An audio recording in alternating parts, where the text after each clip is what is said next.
নমস্কার, the power of অ্যাস্ট্রোলজির আজকের এই অনুষ্ঠানে আপনাদের সবাইকে স্বাগত।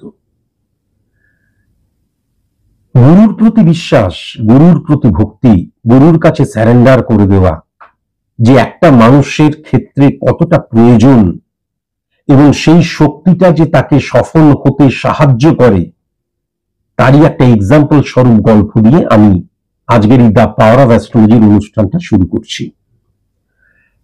2020 তখন করোনা ভাইরাস জাস্ট উঠে গেছে, মানে তখনও কিন্তু তার প্রভাবটা রয়েছে, কিন্তু করোনা ভাইরাসের সেই তীব্রতাটা নেই। তখন আমি বাঁকুড়ার চেম্বারে যেতাম, এখন যাই না ব্যক্তিগত কারণে। এমনিতে আমার 6টা চেম্বার আছে, তারপরে আমি সময়ও পাই না, তাছাড়াও ব্যক্তিগত কিছু কারণ আছে। তখন ওই বাঁকুড়ারই একটি প্রত্যন্ত গ্রাম থেকে একটি ছেলে আমার কাছে আসে, অত্যন্ত নিষ্প্রভ ছেলে। তার চোখ, মুখ, বডি ল্যাঙ্গুয়েজ, গলার আওয়াজ দেখে কখনো মনে হয়নি তার মধ্যে আগুন আছে।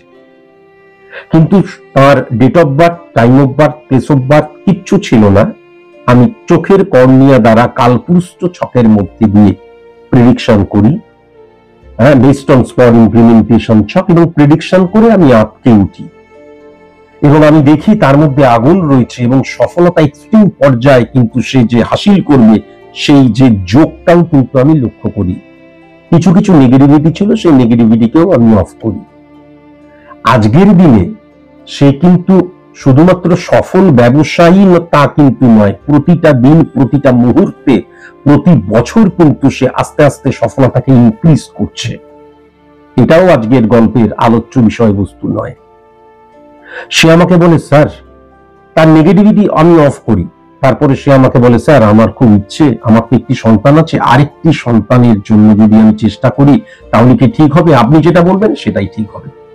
আমি তখন বলি, দেখো বাবা, শুধুমাত্র তোমার ছক বিশ্লেষণের মধ্যে দিয়ে বা নেগেটিভিটিকে অফ করলে কিন্তু কখনোই কিন্তু আমি সেই জায়গাটাকে কখনো তোমাকে পাইয়ে দিতে পারবো না। তার জন্য তুমি এবং আমি মিলে, যেহেতু আমরা, অর্থাৎ স্বামী এবং স্ত্রী মিলে কিন্তু যেহেতু সৃষ্টি হয়, স্রষ্টা তোমরা দুজনে, তাই জন্য আমার মাকেও কিন্তু চেক করার প্রয়োজন আছে, অর্থাৎ তার স্ত্রীকে সে নিয়ে আসে মেদিনীপুরের চেম্বারে। আমার মাকে অত্যন্ত ভদ্র, অমায়িক এবং একদম লক্ষ্মী প্রতিমার মতন দেখতে। আমি তার প্রেডিকশন করি। প্রেডিকশন করার পর তার অনেক নেগেটিভিটি ছিল, যেমন এই ছেলেটিরই ছিল। দুজনেরই কিন্তু নেগেটিভিটিকে আমি অফ করি এবং তারপর দুজনের আমি সন্তান ক্ষেত্রটাকে দেখি। কিন্তু সেই সময় তাদের দুজনের মারাত্মক অসুস্থতা ছিল, মানে ছেলেটির তো ছিলই, আমার মায়েরও কিন্তু মারাত্মক অসুস্থতার জায়গা ছিল। এবং তার ফলে ডাক্তারের জায়গা থেকে, মানে ডাক্তার দেখাতে গেছে, সেখানেও বলেছে, না, সন্তান নেওয়াটা একদম ঠিক হবে না, সন্তান ক্যারি করাটা একদম ঠিক হবে না, কখনোই নেওয়া উচিত নয়। ওদের এমন অবস্থা ছিল, যদিও এটাকে আমি প্রাধান্য দিই না বা এটা ঠিকও নয়, ওদের মধ্যে ছিল আপনি বললে তবেই হবে, ডাক্তার কি বলছে সেটা আমরা পরোয়া করি না এবং তাকে আমরা বিশ্বাসও করি না। এই জায়গাটাও কিন্তু তাদের মধ্যে ছিল, যেটাকে আমি কোনোদিনই মেনে নিতে পারিনি, আজকের দিনেও মেনে নিই না। কিন্তু ভক্তি বা বিশ্বাসের এক্সট্রিম লেভেলে কিন্তু তারা ছিল এবং তাদের দুজনকেই কিন্তু আমি তখন সন্তানের জন্য রেমিডিয়াল প্রসেস অ্যাপ্লাই করি এবং প্রত্যেকটি পদক্ষেপ আমি কিন্তু তাদের প্রতি মুহূর্তে শুধুমাত্র বলে দিয়েছি তা নয়, হোয়াটসঅ্যাপে লিখে দিয়েছি, আর তা না হলে তারা আমার কাছে বারংবার এসছে, বারংবার কিন্তু আমি আমার প্রেসক্রিপশনের মধ্যে লিখে দিয়েছিলাম। এবং একটা সময় ছিল যখন ডাক্তারেরা বলেছিল, না না না না, এত অসুস্থতা, এত কিছুর মধ্যে কিন্তু নেগেটিভিটিকে অফ করা, মানে তার যে নেগেটিভ জায়গাটা, নেগেটিভিটিকে অফ করে সেখানে একটা সন্তানের বীজ বপন করা, সেটা আস্তে আস্তে বৃদ্ধি পাওয়া এবং সন্তান প্রসব করা, এটা অত্যন্ত ডেঞ্জারাস ব্যাপার। কিন্তু আমি ছকের মধ্যে ক্যালকুলেশন করে দেখেছিলাম যে যেহেতু এই অ্যাস্ট্রোলজিক্যাল প্ল্যানেট রিপ্রেজেন্ট করে আমাদের হরমোনকে, হরমোনাল নেগেটিভিটিকে যদি অফ করা যায়, তাহলে ডাক্তারেরা যেটা অসম্ভব বলছে সেই অসম্ভবের জায়গাটা কিন্তু থাকবে না। যদিও আমি বরঞ্চ তাদেরকে বলেছিলাম, যা ডাক্তারের কাছে যা, হ্যাঁ, আমার মাকে বলেছিলাম, যাও ডাক্তারের কাছে যাও। তারা আমাকে খুব ভয় পেত এবং সম্মান করত এবং পুরোপুরি সারেন্ডার করে দিয়েছিল। তারা দুজনকে বললে তাদের বাড়ির সবাই।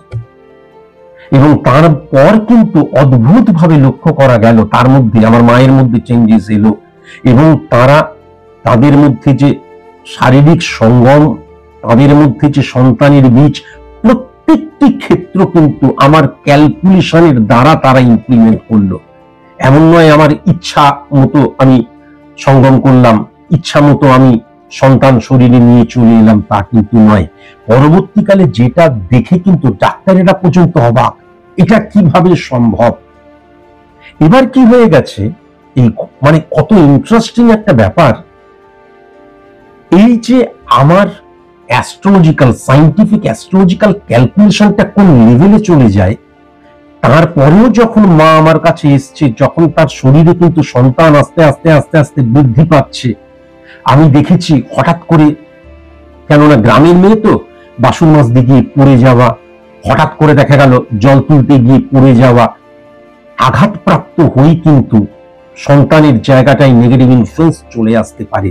এটা আমি বারবার ধরে বলেছিলাম। আমি তখন শিলিগুড়ির চেম্বারে আছি, শিলিগুড়ির চেম্বারে আমি চেম্বার করছি, হঠাৎ করে মনে হচ্ছে আমি যেন পড়ে যাচ্ছি, হঠাৎ করে যেন মনে হচ্ছে আমার পাটা পিছলে পিছলে যাচ্ছে, হঠাৎ করে যেন মনে হচ্ছে আমার মাথাটা ঘুরে যাচ্ছে। তুমি যাকে সবচেয়ে বেশি ভালোবাসবে, বিশ্বাস করবে, তার একটা রিফ্লেকশন তোমার চারিপাশে থাকবেই থাকবে, এটা ন্যাচারাল ব্যাপার। যেমন আমি লোকনাথ বাবাকে অসম্ভব বিশ্বাস, ভক্তি, ভালোবাসা, এবং তাই জন্য আমি লোকনাথ বাবাকে প্রতি মুহূর্তে দেখতে পাই, সাক্ষাৎ হয় আমার। এটা অনেকেই আমার মানসিক দুর্বলতার কথা বা অসুস্থতার কথা বলে, কিন্তু তা নয়।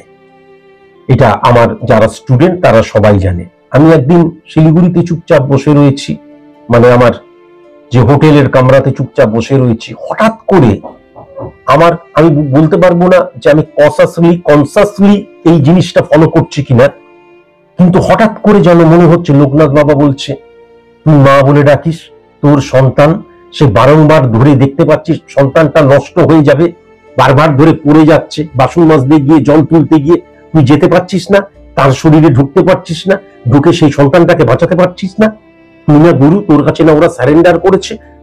ঝুটিকে হঠাৎ করে কেউ যেন আমার কানের মধ্যে দিল, এবং তারপর অদ্ভুত ভাবে আমার ক্ষমতা, আমার সীমাবদ্ধতা কিন্তু এই অ্যাস্ট্রোলজিক্যাল ক্যালকুলেশনের মধ্যেই, এর বাইরে কোনো রকমের কোনো ক্ষমতা আমার নেই। তারপর আমি ফিরে এলাম, ফিরে আসার পর বর্ধমানের চেম্বারে আবার সেই ছেলেটিকে ডেকে পাঠালাম। সেই ছেলেটি আমার কাছে এসে বলছে, জানেন স্যার, ও না কলতলায় বারবার ধরে পড়ে যাচ্ছে, জল তুলতে গিয়ে পড়ে যাচ্ছে, কিন্তু বিশ্বাস করবেন না, পড়ে যাওয়ার পরেও কিন্তু ওর না কোনো কিচ্ছু হয়নি, পড়ে গেছে, সবকিছু হয়েছে, কিন্তু বেবির কোনো ক্ষতি হয়নি।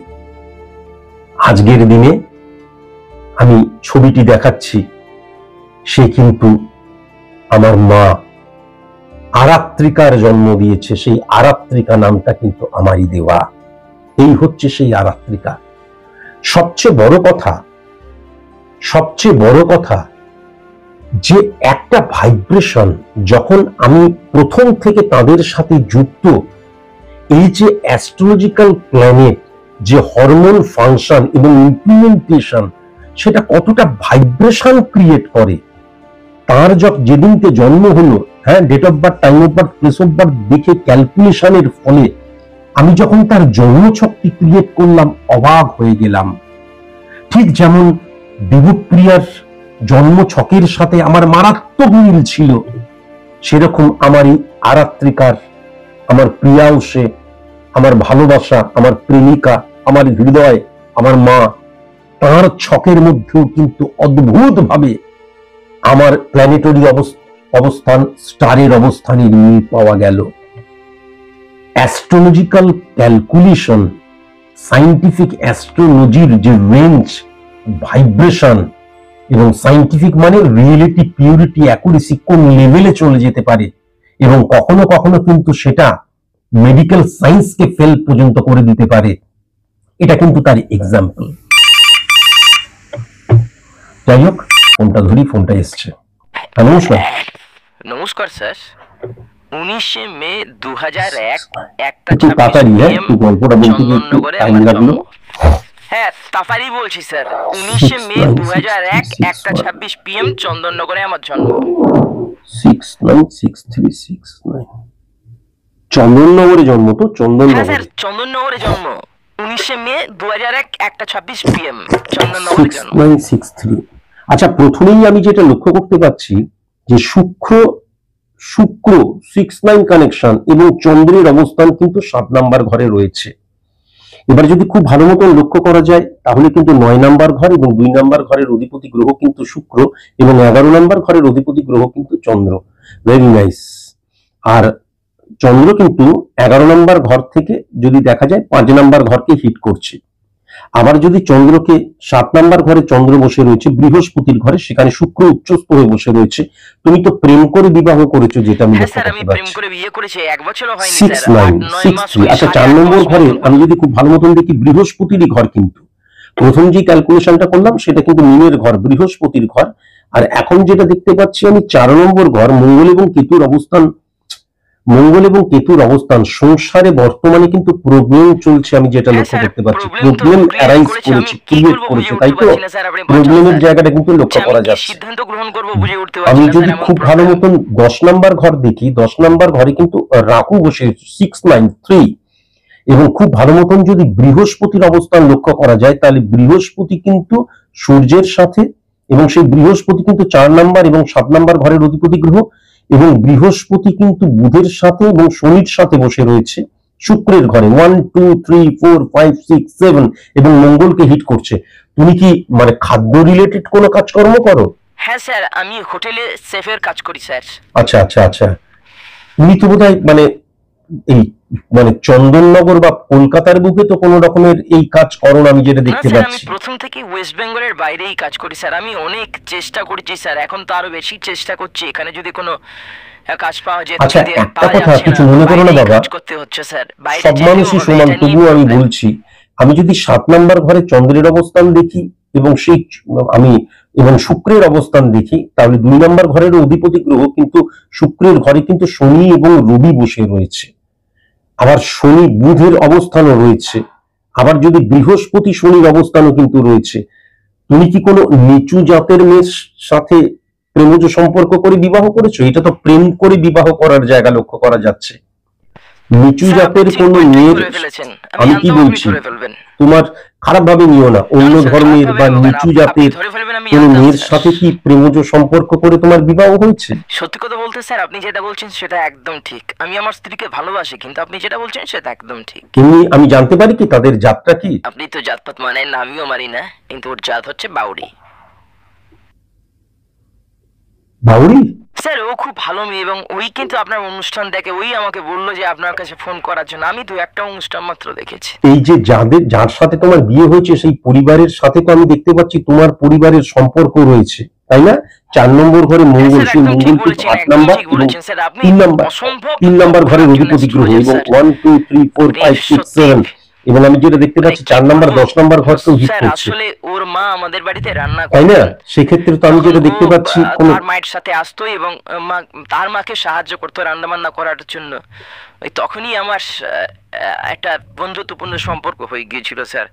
আসলে কিভাবে রান্না করতে হবে, যেহেতু আমি প্রফেশনালি এই কাজটাই করি, তাই জন্য তার মাকে বুঝাতাম, সবকিছু করতাম। সেখান থেকে 9 নাম্বার ঘরে সূর্য এবং শনির অবস্থান এবং 2:1% মধ্যে দিয়ে রাহু, আবার যদি 2:1% মধ্যে দিয়ে যে চন্দ্র, সেই চন্দ্র উচ্চস্থ শুক্রের সাথে বসে রয়েছে। পালিয়ে গিয়ে তো বিয়ে করেছি। হ্যাঁ স্যার, দুই পরিবার থেকে কেউ মেনে নেয়নি। তাহলে এখন প্রবলেম যেটা হচ্ছে যে পালিয়ে গিয়ে বিয়ে তো করেছো, এবার বাইরে চলে যাচ্ছ, বউকে নিয়ে যেতে পারছো না। বউকে নিয়ে যাচ্ছ না, এটা কেন?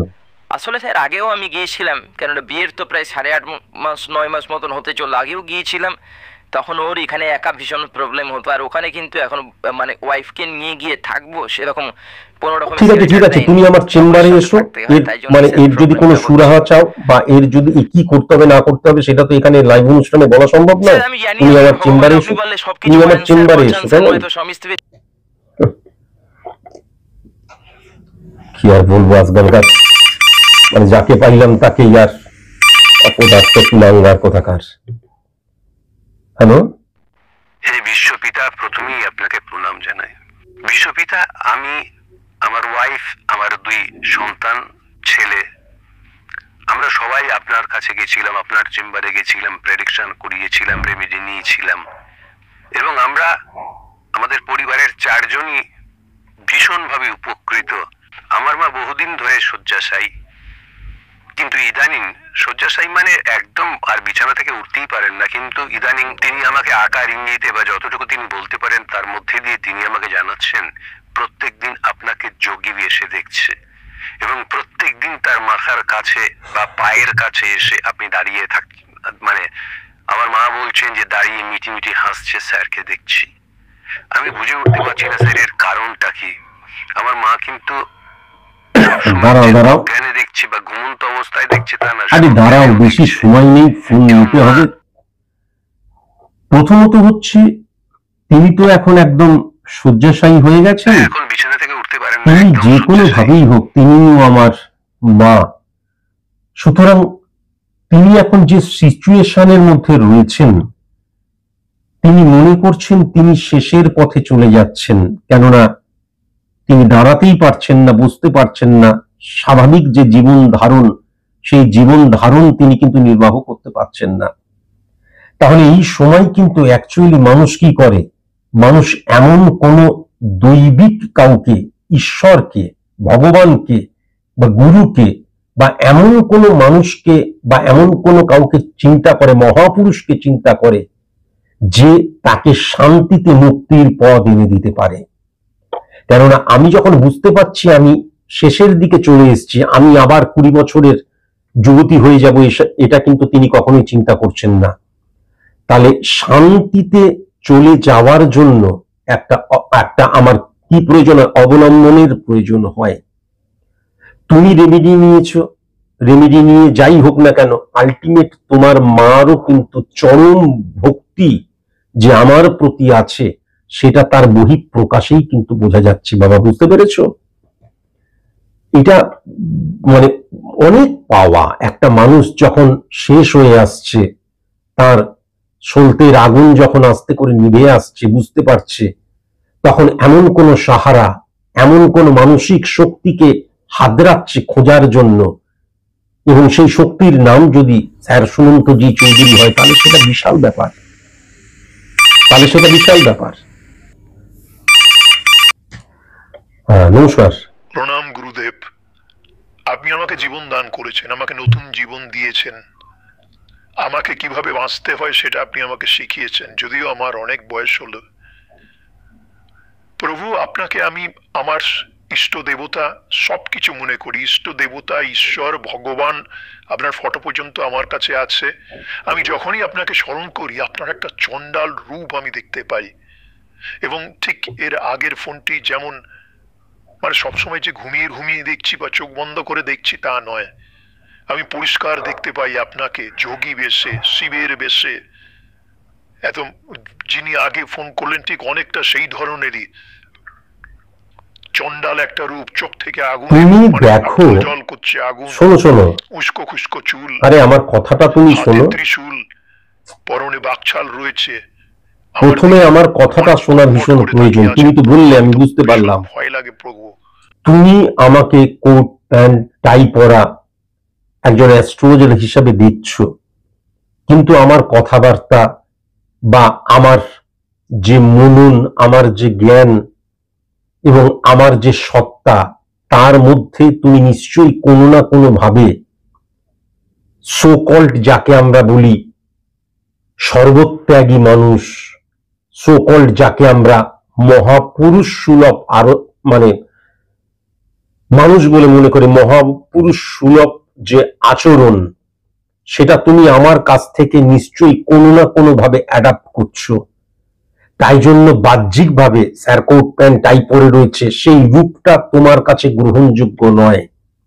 তোমার কাছে গ্রহণযোগ্য হচ্ছে আমরা শিবকে যেভাবে দেখেছি, আমরা একজন বড় মুনি মানে কি বলবো, আমাদের সন্ন্যাসীকে যেভাবে দেখেছি, সর্বত্যাগী মানুষদের যেভাবে দেখেছি, আগেকার দিনের মুনিদের যেভাবে দেখেছি, তুমি সেরকম ভাবেই কানেক্ট করছো আমাকে। এটা তুমিই করছো। আমি আদতে মনীষী না 420 মহাপুরুষ নাকি পাতিকেও, সেটা তো পরের ব্যাপার, কিন্তু তুমি কিন্তু কানেক্ট করছো সেইভাবেই। তাই জন্য সেরকম ভাবেই কিন্তু তুমি দেখছো। বুঝতে পেরেছো? যাই হোক, নমস্কার। গুরু ব্রহ্মা গুরু বিষ্ণু গুরুদেব মহেশ্বর গুরু সাক্ষাৎ কর্ম সুচিতা ত্যাজ্যতি প্রাণ পাপিস্তা প্রণ পিকৌনিশ্বর সুচিত সৌভাং সর্বা। বলো এবার date of birth, time of birth, place of birth. Prediction করার জন্য ফোন করেছো তো? হ্যাঁ স্যার, প্রেডিকশন করার জন্যই আমি ফোন করেছি স্যার। খুব ভালো লাগছে। গুরু ব্রহ্মা গুরু বিষ্ণু ঠিক আছে, এইবার date of birth, time of birth, place of birth বলো। তস্मै শ্রী গুরবে নমঃ। ওম ক্রিং আরে কালিকায় নমঃ। আরে date of birth, time of birth, place of birth বলো, বেশি চিৎকার করতে পারবো না। ভগবতে বাসুদেবায় নমঃ। Date of birth, time of birth, place of birth বল। ফালতু করে বেশি সারাক্ষণ অতি ভক্তি চোরের লক্ষণ, তার মানেই কোনো না কোনো নিশ্চয়ই কেস রয়েছে, একদম কোনো না কোনো কেস রয়েছে। অতি ভক্তি চোরের লক্ষণ। চুপচাপ date of birth, time of birth, place of birth last বারের মতন বলছি, নয়তো কিন্তু এইটাকে বন্ধ করে দেবো। মোবাইল কিন্তু আমি আমাদের জীবনে ফোনটাকে কিন্তু আমি অফ করে দেবো। বেশি ভক্তি। শিলিগুড়িতে আমার জন্ম 3রা সেপ্টেম্বর 1990 3:46 AM। শিলিগুড়িতে আমার জন্ম 3রা সেপ্টেম্বর 1990 3:46 AM। শিলিগুড়ি। হ্যাঁ, শিলিগুড়িতে আমার জন্ম 6359 কানেকশন, 6359 কানেকশন, শিলিগুড়িতে আমার জন্ম 6359 কানেকশন, 6395 কানেকশন। 10 নম্বর ঘর, 11 নম্বর ঘর, 96। কর্ম নিয়ে তো তোমার কোনো প্রশ্ন নেই আমি দেখতে পাচ্ছি। না না, আমার আমি যেটা লক্ষ্য করতে পাচ্ছি, 7 নম্বর ঘরটাকে দেখি রাহু এবং চন্দ্রের অবস্থান, সমসপ্তমে কেতুকে হিট করছে চন্দ্র। তাহলে প্রথম যে কথাটা সেটা আমি দেখতে পাচ্ছি যে তোমার বয়স তো খুব একটা কম হলো না, বয়স তো মোটামুটি হলো। তাহলে তুমি যে বিবাহ করেছো, রেজিস্ট্রি করনি কেন বিবাহতে? স্যার, আমরা প্রেমজ বিবাহ করেছিলাম, ও গ্রামের মেয়ে ছিল, তাই জন্য আমরা ওই সিঁদুর পরে ওই যে রীতি রেওয়াজ সেটাকে পালন করেছিলাম। আমি যদি 5 নম্বর ঘরটা দেখি, তাহলে মঙ্গল 11 নম্বর ঘরে বসে রয়েছে এবং 10 নম্বর ঘরের অধিপতি গ্রহ 11 নম্বর ঘরে বসে রয়েছে।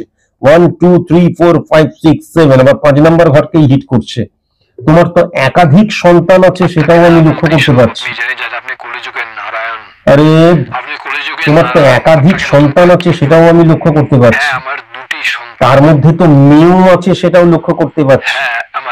যেই পরিবারে মেয়ে থাকে সেখানে মায়ের মৃত্যু হয় না, তুমি জানো না? তাহলে সন্তান, ছেলে আছে, মেয়ে আছে, বউ আছে, সবকিছু আছে। এবার কর্মস্থানের জায়গায় যদি চলে যাওয়া যায় 1 6 10 কানেকশন, তাহলে আমি যেটা লক্ষ্য করতে পারছি 6 নম্বর বৃহস্পতির ঘরে কিন্তু শনি বসে রয়েছে 7 নম্বর এবং 8 নম্বর ঘরের অধিপতি গ্রহ। এবং যদি 1 2 3 4 5 6 7 12 নম্বর ঘরকে কিন্তু শনি হিট করছে, সেটা বুধের ঘর। তাহলে বুদ্ধিভ্রষ্ট হয়ে গিয়ে কর্মস্থানে প্রেমজ সম্পর্কে জড়িয়ে পড়েছো কেন? তুমি কর্মস্থানে তো প্রেমজ সম্পর্কে জড়িয়ে পড়েছো, যেটা কিন্তু আমি লক্ষ্য করতে পারছি। কিন্তু সে আমায় নতুন জীবন দান করেছে। এবং আমি যদি খুব ভালো মতন লক্ষ্য করি, শুক্র দ্বারাই ক্যালকুলেশন, শুক্র এবং তোমার দৃষ্টিভঙ্গির মধ্যে কিন্তু সেকেন্ড হাউস দ্বারা সঞ্চয়ের জায়গা, অর্থনৈতিক জায়গা, দৃষ্টিভঙ্গির জায়গা বোঝা যায়। সেখানে কিন্তু শুক্র এবং সূর্য অর্থাৎ দারিদ্র যোগ। Please give me some food, I am hungry. আমি ক্ষুধার্ত, আমায় খেতে দাও, তা তো নয়। দারিদ্র যোগ মানে ফল ডাউন করে যাওয়া। সেখানে বুধ চলে এসছে, তার মানে বুদ্ধিভ্রষ্ট হয়ে যাবার জায়গাটাও লক্ষ্য করা যাচ্ছে। তুমি কি এখন যার সাথে প্রেম করছো তার সাথে লিভিং সম্পর্ক করছো, নাকি তাকে বিয়ে করবে বলে ঠিক করেছো? সেই আমাকে উদ্ধার করেছে, তাকে আমি ভালোবাসি, আমরা বিয়ে করব। অপদার্থ কুলাঙ্গার কোথাকার। হ্যাঁ, বেশি ভক্তি দেখাচ্ছিলে। বাড়িতে তো তোমার স্ত্রী রয়েছে, সন্তান রয়েছে। সবাই আছে, কিন্তু কেউ আমাকে মানুষ বলে মনে করে না। আমার বিপদের সময় কেউ সাথে ছিল। পাবলিক যখন মারবে তখন তুমি বুঝতে পারছো কি হবে? পাবলিক যখন মারবে, তোমার ওয়াইফ যখন গিয়ে বলবে, আইনত যখন কোন রকমের কেস খামারি করবে, তখন তুমি বুঝতে পারছো তুমি যে নোংরামি করছো, তুমি বুঝতে পারছো না? অপদার্থ কোথাকার। বললাম না, যারা বেশি ভক্তি দেখায় তাদের পেছনে একদম সময় নিয়ে চট করে একটা। নমস্কার, ডেট অফ বার্থ। প্রণাম নেবেন স্যার। স্যার, আপনি ভগবান, আপনি আমাকে বাঁচান স্যার। আমি ভীষণ অসুস্থ। আমার পাড়ার অনেকেই কিন্তু আপনার কাছে গেছিল, অসুস্থ হয়ে গেছিল, এখন পুরোপুরি সুস্থ, পুরোপুরি ফিট। শরীর খারাপ হলে সবসময় ডাক্তারবাবুর কাছে যাবে, আমি কখনোই কাউকে রক্ষা করতে পারবো না। আমি খুব অসুস্থ, আপনার বাঁ পা তো না না, আমি কখনো এরকম ধরনের অনেক কেস রয়েছে, যেমন বর্ধমানে, ওটাও 2020 বা 2021-এ বর্ধমানে আমি আমার চেম্বারে বসেছিলাম, একজন ক্যান্সার পেশেন্ট এসেছিল এবং ডাক্তার বলে দিয়েছিল কিন্তু তাকে ঠিক করা যাবে না, একদম সত্যি ঘটনা এটা।